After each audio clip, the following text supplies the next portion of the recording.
네, 여러분 반갑습니다. 우리가 몸이 아파서 병원에서 치료를 할 때는 우선 통증을 완화하기 위해서 소염 진통제도 써야 되지만은 나중에 건강을 완전하게 회복하기 위해서는 보약을 또 먹어야 됩니다. 그렇듯이 애터미에서는 빈곤이라는 질병 또 실업이라는 질병을 해결하는 데 있어서 금방 일자리를 주고 소득을 창출할 수 있는 소염 진통제 같은 지식도 전달하지만은 결국은 로얄 마스터가 되고 크라운 마스터가 돼서 월 3천 또는 5천을 벌 수 있는 그런 신사숙녀분이 되어야 합니다. 제가 강의하는 것은 바로 이러한 보약과 같은 강의를 해드리려고 합니다. 마케팅 전문학자들의 이 결론은 마케팅은 즉 세일즈는 제품을 파는 것이 아니라 자기를 파는 것이다 라는 결론을 내립니다.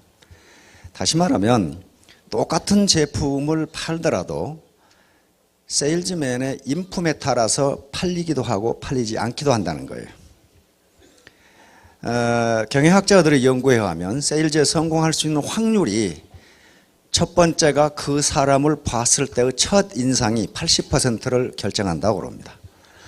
그러니까 그 사람이 어떤 실력을 가지고 있는지, 말을 얼마나 잘하는지, 또는 제품이 얼마나 좋은지, 회사가 어떤 회사인지를 알기 전에 턱 세일즈맨을 보면은 이분은 믿을만 하구나, 이분은 사기성이 농후하구나, 그런 걸 금방 안다는 거예요. 인간은 육감이라는 게 있거든요. 그래서 결국 3천만 원, 5천만 원의 그런 이 로얄 마스터 또는 크라운 마스터가 되기 위해서는 자기 인품을 길러야 됩니다. 그렇지 않고서는 테크닉만 가지고는 그 한계가 있어요. 오늘 강의의 결론부터 말씀드리면 PPP입니다. PPP. 요게 뭔가,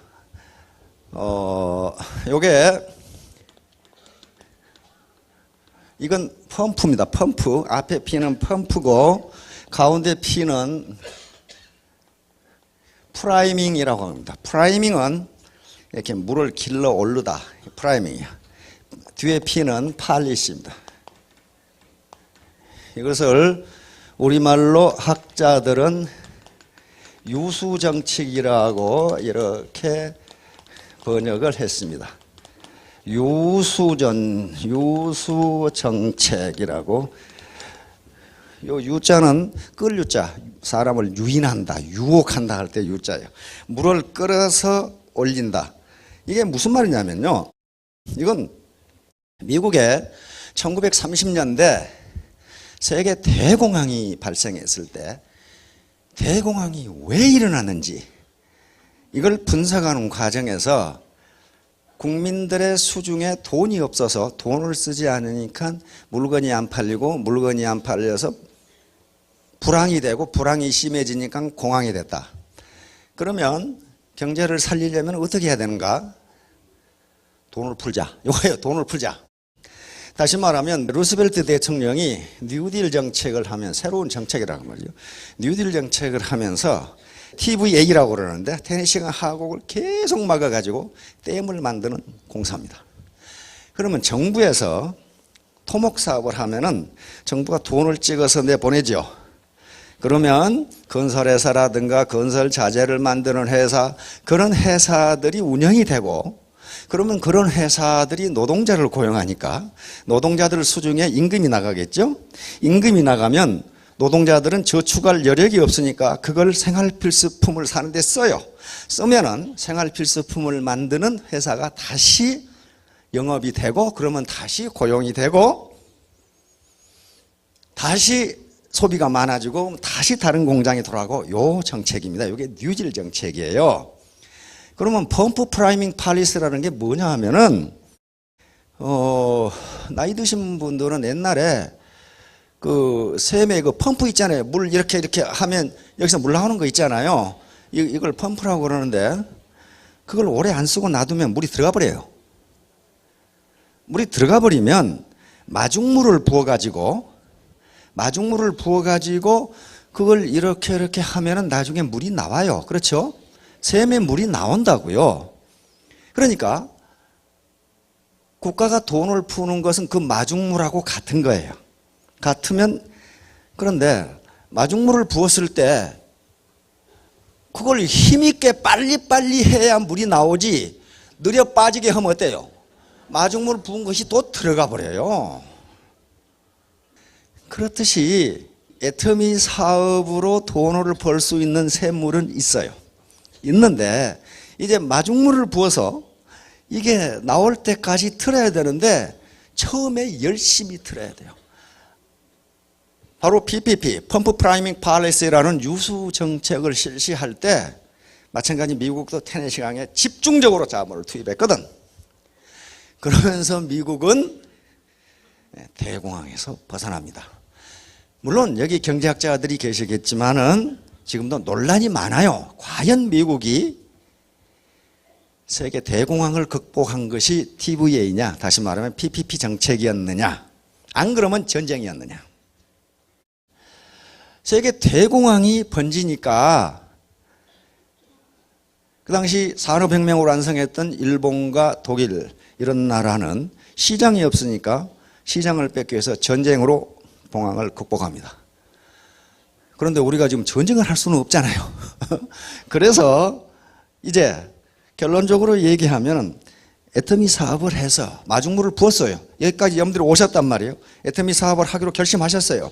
첫 시간에 박양길 회장님 얘기를 들어보니까 분명히 매우 도덕적이고 경영 능력이 있는 것 같고, 제품이라든가 그다음에 이 보상 시스템 또 교육 시스템은 사실 제가 보기엔 최적이에요.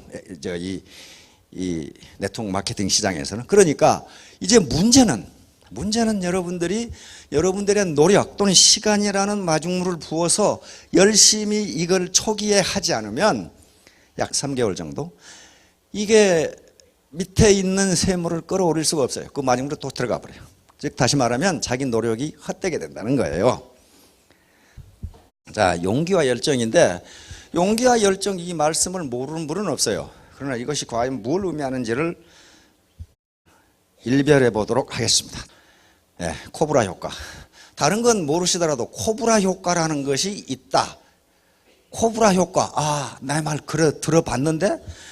그래가지고 내용을 모르겠으면은 고객한테 물어요. 당신 코브라 효과 알아? 그러면 모를 거예요. 그러면 되는 거예요. 그러면 지적 우위를 차지하는 거거든요. 요건 영국이 인도 식민지를 지배했을 때, 그 당시 인도의 수도가 델리인데 델리에 있던 영국 총독부 엘리트들이, 관료들이 인도 델리에 코브라가 너무 많아. 근데 코브라는 그 당시에 맹독성, 지금도 맹독성 뱀이죠. 독사란 말이에요. 근데 그 당시 독을 중화시킬 수 있는 의료 기술이 발달된 것도 아니고 굉장히 위험하거든요. 그래서 이 머리 좋고 똑똑한 영국 총독부 관리들이 코브라를 때려잡아 오면은 돈을 주겠다 그랬단 말이에요. 아주 기가 막힌 정책이죠. 그럼 돈을 받기 위해서 인도 국민들은 전부 다 코브라를 때려잡아 오겠죠. 전부 돈을 줬어요. 그리고 처음에는 아주 효과적인 것처럼 보였어. 코브라 숫자가 점점 줄어들어. 그러더니 1년, 2년이 지났는데 잡아오는 코브라 숫자가 줄어들기커녕 더 늘어나. 그래서 이상하다 하고 조사해 보니까 각 집에서 코브라를 기르고 있어. 근데 그 인도 국민들의 행동은요, 경제학적 관점에서 매우 합리적인 겁니다. 그렇죠? 그렇게 하면 보상을 받을 수 있는데 그걸 도덕적으로 나쁘다고 할 수가 없어요. 그것은 정책 결정이 잘못된 거지 인도인들의 행동이 비합리적인 게 아니에요. 그 합리적이거든. 이 똑똑한 총독부 관리들은 그래서 즉각 코브라에 대한 보상을 중지했어요. 보상 정책을 중지하니까 인도 국민들은 이제 집에서 기를 필요가 없지요. 괜히 사려주고 뭐 때문에 길러? 그걸 밖에다 갖다 내다 버리니까 델리가 코브라 천지가 되어버려요. 자, 이걸 코브라 효과라고 그럽니다. 다시 말하면 어떤 문제를 해결하기 위해서 채택한 방책이 오히려 문제를 악화시키는 현상이에요. 이 현상이 많아요. 국가 정책이나 자기 개인의 의사결정에도 아주 많아요. 또 한 가지가 있습니다. 쥐꼬리 잘라오기. 여기 어르신들은 국민학교 때 쥐꼬리 잘라갔지요. 저도 쥐꼬리 잘라갔어요. 그 당시 쥐가 워낙 많아서 벼를 다 먹어댔겨. 벼를. 그 당시는 낯가리를 해놨다가 그걸 훑어가지고 가마니를 짜서 거기다 벼를 넣어놓는단 말이에요. 그러니까 벼가 거의 몇십 퍼센트를 쥐가 먹어버려요. 그러니까 정부에서 쥐꼬리를 잘라오라고 그랬단 말이에요. 저도 잘라갔거든요. 그런데 지금 프랑스가 베트남을 식민 지배했잖아요. 그 당시 베트남 수도가 하노이인데 프랑스 총독부 엘리트 관리들이 보니까 하노이에 쥐가 너무 많아. 쥐가 너무 많아. 그래서 이 쥐를 제거해야 되겠다고 생각했어요. 쥐가 많아가지고 식량을 다 먹어. 그리고 병으로 옮겨. 그러니까 이 쥐를 제거하겠다고 생각하고 베트남 국민들에게 쥐꼬리를 잘라오면 돈을 주겠다고 그랬어요. 그러면 얼마 안 있으면 쥐가 박멸될 거다. 이렇게 생각했어요. 그래서 쥐꼬리를 잘라오라고 해서 그 성과가 좋게 매일 쥐꼬리를 잘라와. 그런데 어느 날 프랑스 총독부 관리가 밖에 나가 보니까 하노이의 쥐들이 죄다 꼬리가 없어. 웬일인가 했더니 꼬리만 자르고 놔줘. 왜냐하면 그놈들이 새끼를 많이 낳아야 꼬리를 더 많이 자를 수 있어. 그러니까 그 정책을 실시하기 전에는 베트남 국민들이 쥐를 보면 때려 죽였는데 꼬리를 잘라가면 돈을 준다니까 쥐를 산채로 잡아가지고 꼬리만 자르고 놔줘. 그래야 새끼를 많이 낳으면 꼬리를 많이 자를 거 아니에요. 그래가지고 쥐를 없애려는 정책이 하노이에 쥐가 더 많아졌어 이제. 이게 코브라 효과입니다. 다시 말하면 어떤 문제를 해결하려고 하는 정책이 오히려 문제를 악화시킨다. 그럼 왜 이런 결과가 나왔을까? 그것은 영국 총독부의 관리나 프랑스 총독부의 관리가 머리가 나쁘다거나 학력이 낮다거나 그런 게 아니에요. 굉장히 똑똑한 사람들인데 그 사람들은 보통 사람들이 어떤 생각을 하고 사는지를 몰라요. 모른다고. 그래서 여기서 집단지성이라는 말이 나옵니다. 즉 과거 구공산권이나 독재 국가들이 하나같이 정치하거나 망한 것은 그 공산국가나 독재국가에서는요 일반 민중의 의견을 듣지 않았습니다. 이 바보 같은 민중들 의견 들어가지고는 시간만 낭비하고 별 쓸모가 없다 이렇게 생각했어요.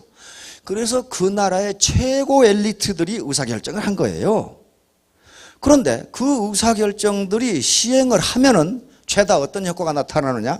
이 코브라 효과가 나타나는 거예요. 밑에 보통 사람들은 그렇게 생각하지 않는다 이거예요. 그래서 애터미 사업에서 성공하는데 우리가 연합을 해야 된다.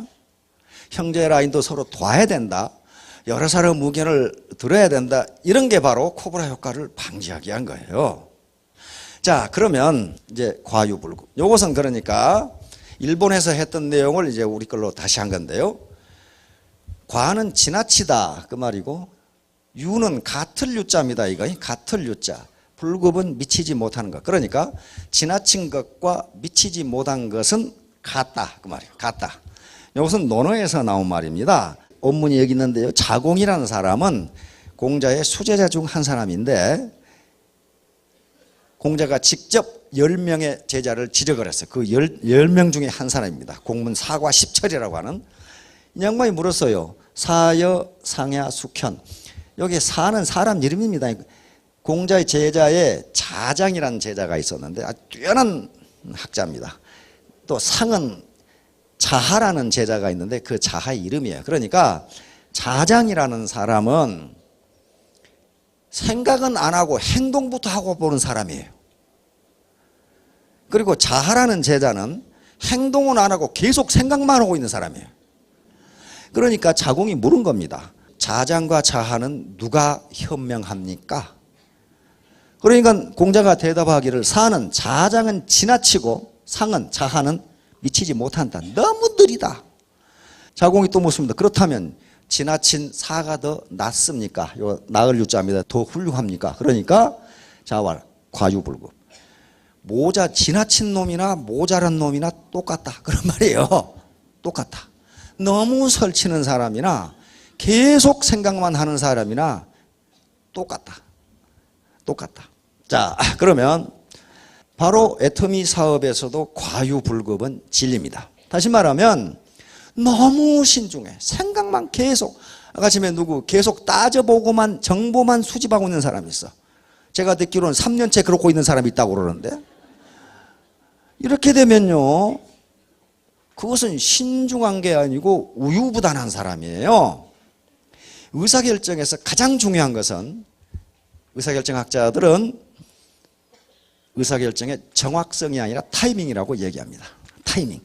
비록 약간 부정확하지만은 그 타이밍이 정확하게 맞아야 의사결정에 성공할 수 있다는 거예요. 전쟁에서 가장 중요한 게 타이밍이거든요. 전쟁에서도. 이렇게 되면 성공이 지연되거나 또는 성공할 수가 없어요. 타이밍. 그 다음에 너무 성급한 사람은요, 꼭 문제를 일으켜. 갑자기 직급을 올라가려고 하거나 갑자기 많은 돈을 벌려고 하면요, 거기에 무리가 따릅니다. 어떤 무리가 따르냐? 파트너 스폰서 간에 싸움이 벌어져. 뭔가 지금 배팅을 한다든가 어떤 부당한 일을 했거든. 라인 변경을 한다든가. 그래서 너무 과잉 신중한 것도 좋지 않고 과잉 성급한 것도 좋지 않습니다. 차근차근하게 가는 게 좋다. 자, 극단적 경험주의의 경계.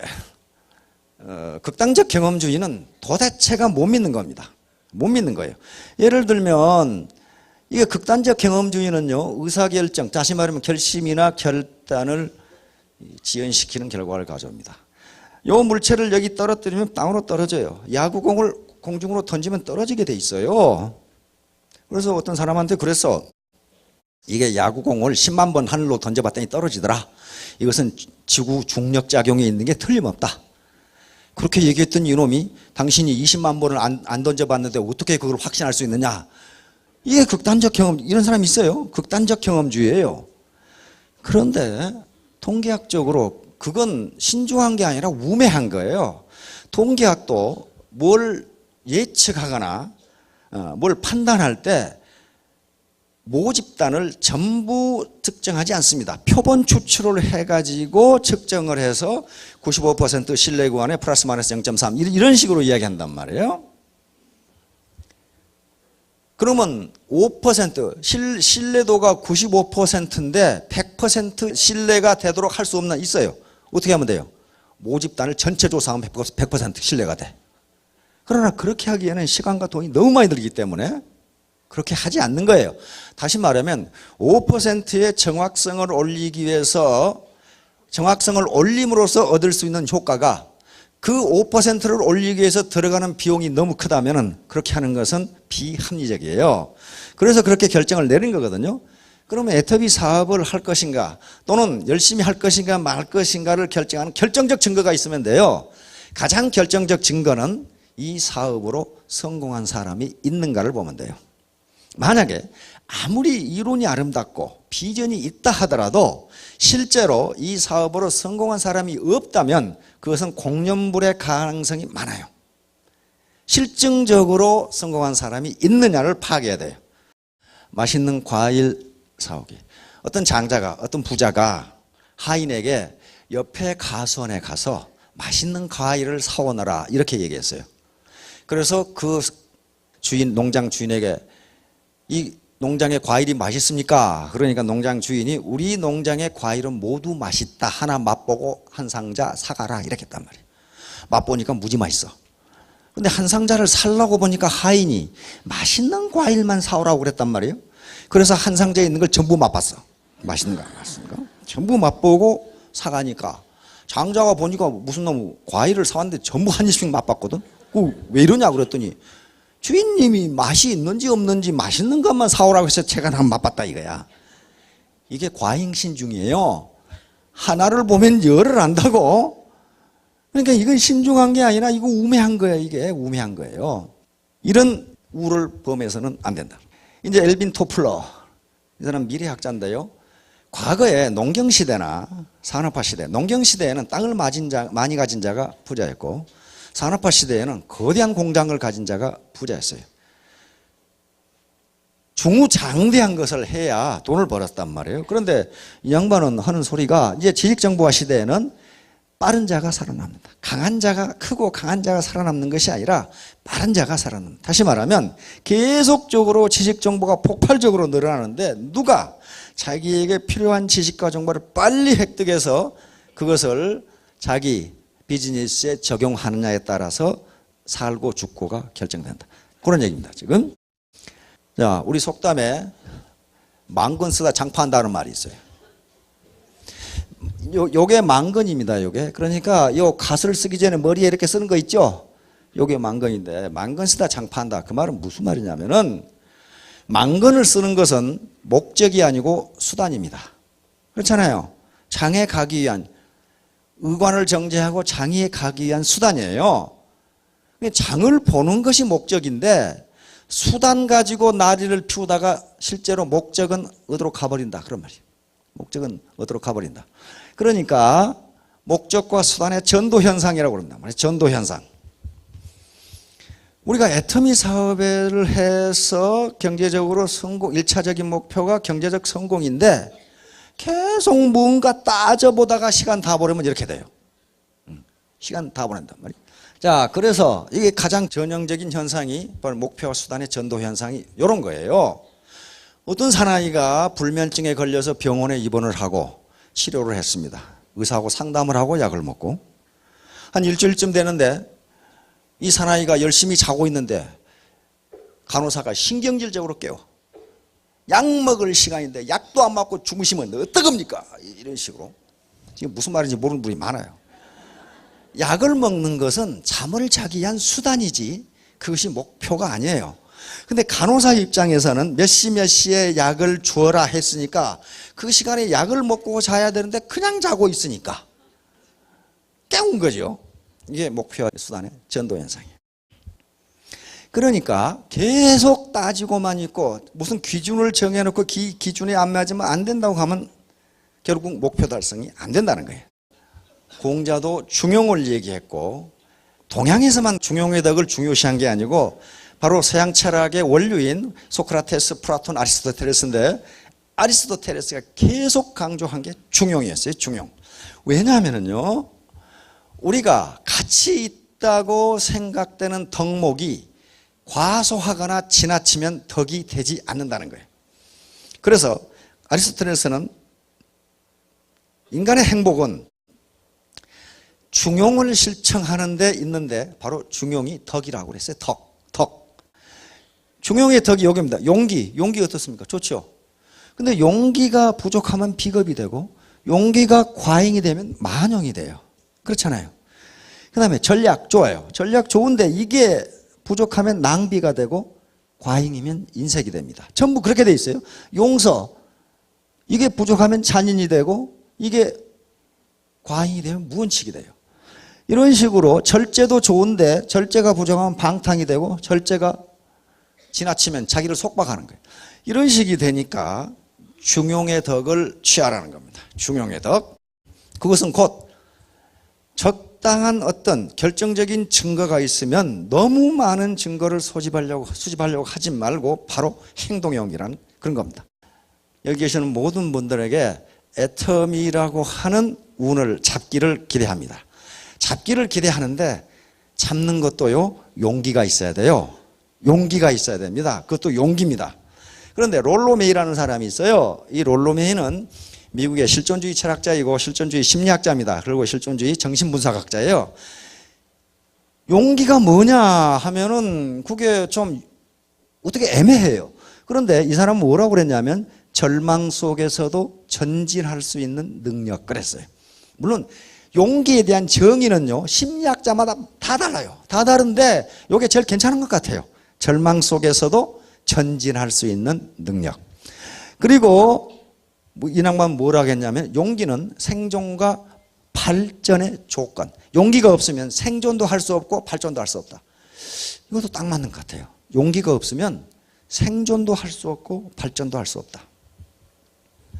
근데 이분은 용기를 4가지로 나눴습니다. 육체적 용기, 도덕적 용기, 사회적 용기, 그리고 창조적 용기. 근데 이 결론적으로 말하면 이 4가지 용기가 애터미 사업에서 성공하는데 모두 필요합니다. 모두 필요해요. 우선 육체적 용기를 봅시다. 이게 육체적 용기예요. 어려움을 참고 극복할 수 있는 능력. 자기 목숨이 이태로운데도 용감하게 도전할 수 있는 능력. 이게 육체적 용기예요. 이 정도 용기를 가지면 못할 게 뭐가 있겠어요. 이게 우리 소방관들, 경찰관들, 군인들 전부 용기 있는 사람. 육체적 용기가 없으면요, 불 속에 못 뛰어듭니다. 못 뛰어들어요. 육체적 용기가 필요해요. 즉 낯선 사람과 이야기할 때 용기 필요합니다. 도덕적 용기. 도덕적 용기가 가장 중요해요. 도덕적 용기는 내가 옳다고 생각하는 일을 누군가가 시비를 걸어도 나는 내가 하는 일이 옳다고 본다고 이야기할 수 있는 용기예요. 그게 무척 어려워요. 이 도덕적 용기는요, 자칫 잘못하면 피해를 많이 봅니다. 예를 들면 자기 상사가, 회사에서 자기 상사가 분식회계를 만들라고 격리 직원에게 얘기했어요. 그거 옳지 않잖아요. 그런데 그 격리 직원이 사장님 이건 옳지 않습니다 이렇게 했다고는 어떻게 되겠어요. 그거 이렇게 되거든요.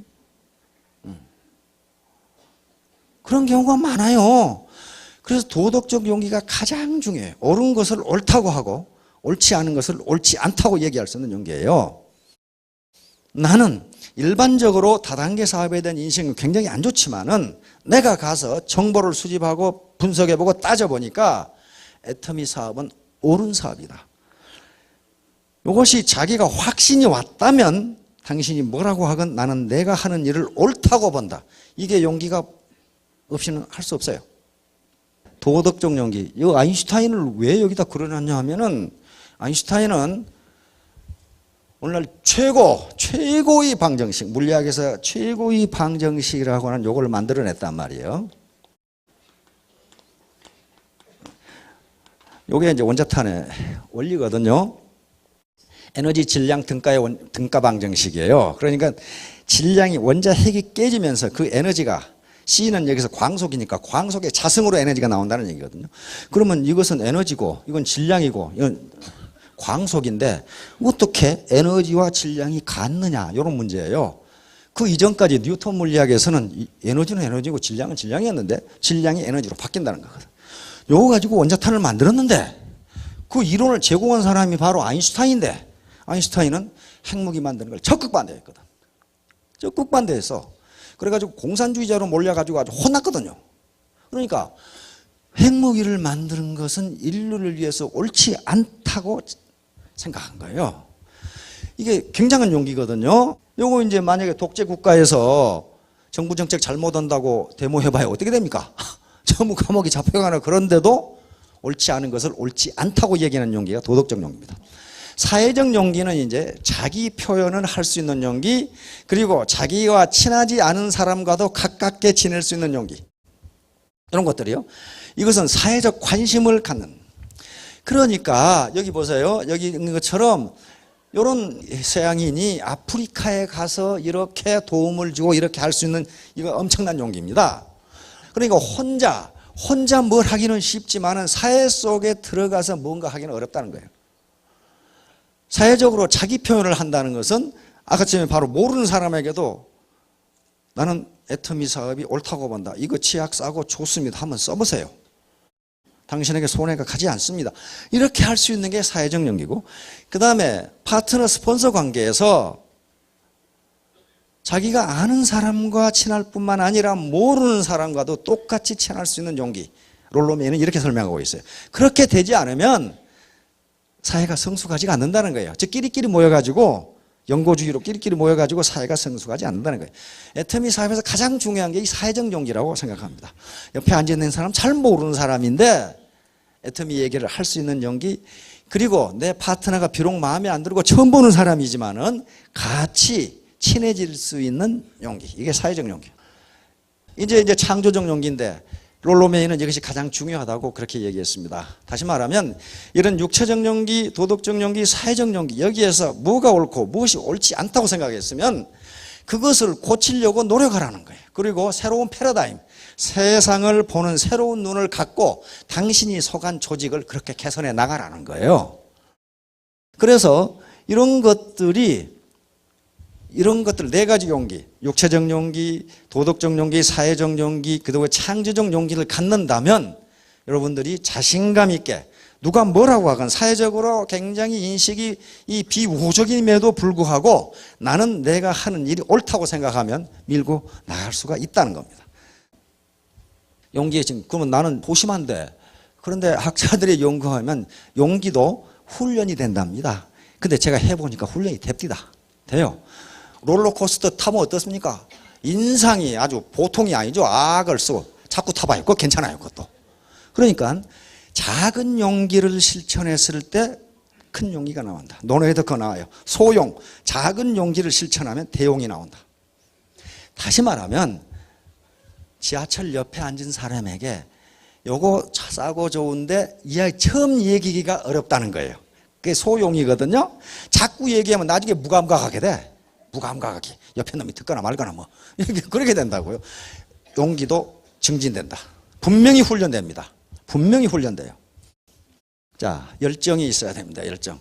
바로 이 김연아 선수는 패션이라고 하는 건데, 열정이 없이는 아무것도 되질 않아요. 열정은 어디서 나오냐 하면은 간절한 마음에서 나옵니다. 간절한 마음이 없으면 열정이 나오지 않아요. 김연아 선수가 우리나라 피겨스케이팅 불모지에서 또 우리나라 이 동양인은 숏다리여가지고 안 된다고 하는데 열정으로 했단 말이에요. 지금 간절한 마음. 내가 피겨스케이팅 챔피언이 되겠다는 간절한 마음이 없으면 안 됩니다. 그래서 열정을 내가 내야 되겠다 해서 나오는 게 아니고 반드시 성공하겠다는, 나는 누구 때문에, 내 부모 때문에, 내 자녀 교육 때문에, 또 우리 와이프를 내가 행복하게 해주기 위해서 반드시 성공하겠다. 이런 간절함이 있으면 열정이 나온다. 적어도 열정 이 정도는 돼야 되겠죠, 이게. 자, 결론적으로 이야기합니다. 즉각 실시해야 돼. 자기가 이 사업이 옳다고 판단했으면 do now, 즉각 실시해야 됩니다. 왜 그러냐면요, 학자들은 72대 2의 법칙이라는 것을 자주 이야기합니다. 72대 1의 법칙이라는 것은 자기가 결심한 바를 72시간 내에 행동으로 옮기지 않으면 그것이 성공할 확률은 1%에도 미치지 못한다. 우리말에 작심삼일이라는 것도 유사합니다. 조금 해보다가 만난 말이에요. 아마 이 남자분들 작심삼일 중에 가장 많은 게 금연일 거예요. 금연. 반드시 새해가 되면 금연 해놓고 담배 그려놓고 가위 그려놓는데 그거 잘 안 돼요. 금주, 금연 뭐 이런 게 아침에 일찍 일어나기 잘 안 되거든. 72시간 내에 반드시 행동으로 옮기고 그 행동이 적어도 100일간 계속돼야 된답니다. 옛날에 일본 의사, 베스트셀러 같은 일본 의사가 쓴 아침형 인간이라는 책이 있어요. 아침형 인간이라는 책을 읽어보면 그 의사도 처음에 아침에 일찍 일어나기가 힘들었답니다. 굉장히 힘들대요. 그런데 그 의사가 뭐라고 했냐면 적어도 우리 세포가 완전히 바뀌는데 100일이 걸린답니다. 그래서 100일간 힘들더라도 계속하면 나중에는 우리 세포가 그것이 정상적인 것처럼 인식을 한대요. 아침에 일찍 일어나는 게. 그래서 그 의사도 아침형 인간이 훨씬 시간을 많이 쓸 수 있다. 다시 말하면 하루가 24시간인데 부지런한 사람은 그것이 48시간이 되고 72시간이 될 수 있다는 얘기예요. 지금 이게 무지무지 어려운 얘기인데 그것이 시간의 상대성이거든요. 그게 아인슈타인의 상대성 이론이에요. 앞에서 말한 뉴턴의 역학에서는 시간과 공간의 절대성입니다. 모든 사람에게 시간과 공간은 같다. 또 어디서나 시간과 공간은 같다. 근데 아인슈타인은 그렇지 않다 그랬거든. 시간과 공간은 상대적이다. 다르다. 다시 말하면 그것은 이제 미립적 세계인데 인간에서도 마찬가지다. 물체가 부지런하게 움직이면 시간이 늦게 가거든요. 물리학적으로. 그 이해가 안 되시는 분이 있을 거예요. 뭐 시간이 늦게 가나 그러는데 이해가 안 되셔도 아인슈타인이 얘기했으니까 믿어야 돼요. 그 사람이 그렇다고 이 얘기를 했어요. 그러니까 우리가 상식적으로 생각하기에 시간이 누구에게나 같다. 네버 그렇지가 않아요. 시간은 빨리 움직이는 물체는 시간이 느리게 갑니다. 느리게 가요. 그러면 시간이 없어지는 속도는 광속입니다. 모든 물체가 햇빛, 광속으로 달리면 시간이 제로가 돼요. 시간이 움직이지 가지를 않아. 그러니까 여기 있는 물체 누군가가 광속으로 움직여버리면 천년이 가도 늙지 않고 그대로 가만히 있다는 거예요 지금. 다시 말하면 부지런히 일하는 사람은 늙는 속도가 늦어진답니다. 방에 게으르게 방콕으로 자빠져 있는 놈들은요 최대한 빨리 늙어 빨리 죽어요. 시간이 빨리 가거든요. 느린 사람은요, 게으른 사람은 시간이 빨리 갑니다. 오늘부터 한번 부지런히 움직여 보세요. 그러면 시간이 느리게 가요. 그리고 하는 일이 많아져요. 그래서 그 의사가 아침형 인간을 얘기한 게 5시부터 일을 하기 시작하면 하루에 일을 훨씬 많이 할 수 있다는 거예요. 그래서 여성분들 늙는 게 싫으시다면 부지런히 움직이세요. 부지런히. 하여간 부지런히 사업을 하시면 시간이 느리게 갑니다. 그 다음에 together. 연합 비즈니스. 같이 해라. 결코 애터미 사업은 결코 혼자 성공할 수 없습니다. 왜냐하면 휴먼 네트워크거든요. 문자 그대로 네트워크예요. 한 회원, 한 사업자는요, 그물의 한 코에 불과합니다. 자기가 그물 전체를 이루지를 못해요. 수많은 사람이 그물의 한 코를 유지하면서 거대한 그물을 만드는 거란 말이에요. 속담에 아무리 나무가 커도 혼자 숲을 이룰 수는 없다. 그런 게 있어요. 보잘것없는 나무지만은 그 나무들이 많이 모여서 숲을 이루게 되고 그러면 그 속에 생명체가 삽니다. 마찬가지예요. 애터미 사업도. 여기 계시는 모든 분들의 인적 자본, 다시 말하면 휴먼 캐피탈을 삼성이나 현대나 SK나 이런 대기업의 사원들과 1대1로 비교하면 결코 우위를 점할 수가 없어요. 거의 비가반짝한 사람들은 많습니다. 그러나 같이 하면, 연합해서 하면 그들을 이길 수가 있어요. 이것을 집단지성이라고 그렇게 이야기합니다. 또는 집단지능이라고 이렇게 이야기합니다. 그래서 여기서 이렇게 많은 성공한 사업자들, 그분들이 나오는 거예요. 이분들이 1대1로 그런 유수한 기업들, 훌륭한 기업들의 사원들과 1대1로 비교해서 능력이 뛰어난 게 아닙니다. 같이 했기 때문에 그게 가능해요. 아프리카 속담에 아무리 눈이 커도 눈 하나보다는 작은 눈 2개가 낫다. 그렇게 돼 있어요. 나는 이마에 큰 눈 하나만 있으면 좋겠다. 그런 분은 없을 거예요. 눈이 2개가 있어야 거리를 명확하게 측정하고 몸에 안정감이 있답니다. 그렇듯이 여기 이렇게 많은 자기 스폰서 파트너 관계가 모이면 눈이 얼마나 많겠어요. 눈이 수만 개가 되겠죠. 그러게 되면 앞에서 말한 코브라 효과 같은 우를 범하지를 않아요. 다른 사람은 어떻게 생각하는지 전부 그걸 참고를 하거든요. 그래서 같이 하라. 결코 혼자 독불장군이 되어서는 안 된다. 세 번째, 간절한 마음. 이게 간절함이 없이는 아무것도 되지 않아요. 자기가 나는 반드시 성공하겠다는 간절한 마음이 있어요. 이게 제일 중요해. Do not give up. 절대로 포기하지 마라. 아까 PPP처럼 물이 나올 때까지 이건 해야 될 거 아니에요. 그렇죠?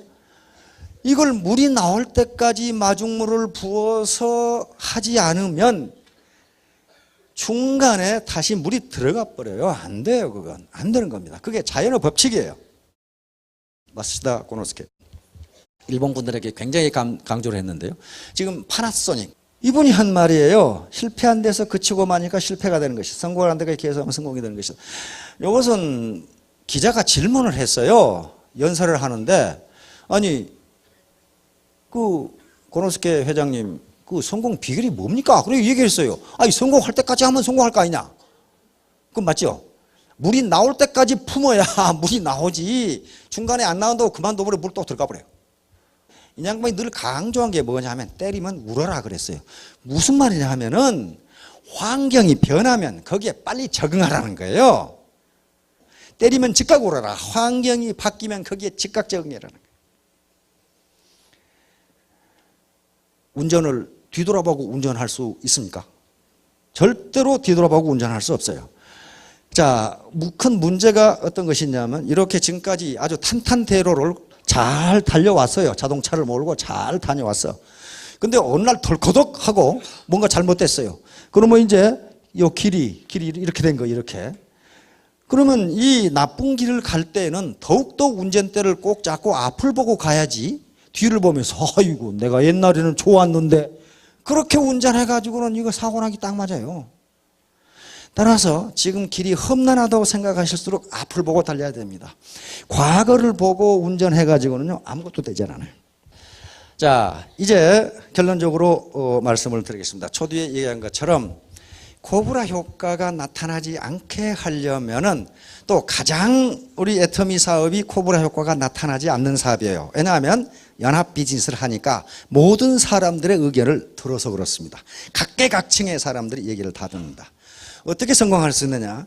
마치 PPP처럼 이미 물이 빠져버린, 나는 지금 직업도 없고 사업도 잘 안 되고 이렇게 물이 빠져버린 여기에 마중물을 부어서, 마중물을 붓는 것은 자기 노력밖에 없어요. 애터미에서는 무슨 뭐 진입비를 내라든가 유지비를 내라든가 그런 게 없으니까 자기 노력이라는 마중물을 부어서 그것이 샘물이 나올 때까지 열심히 하면 됩니다. 그 처음에가 가장 어려워요. 그게 한 3개월 정도 되는데요. 열심히 펌프질을 해서 생수가 쏟아져 나오면 그게 이제 오토 판매사예요. 그 다음부터는 이걸 좀 느리게 움직여도 물은 계속 나오고 물이 들어가지가 않아요. 자, 여러분들 포기하지 마시고 끝까지 성공하시기 바랍니다. 감사합니다.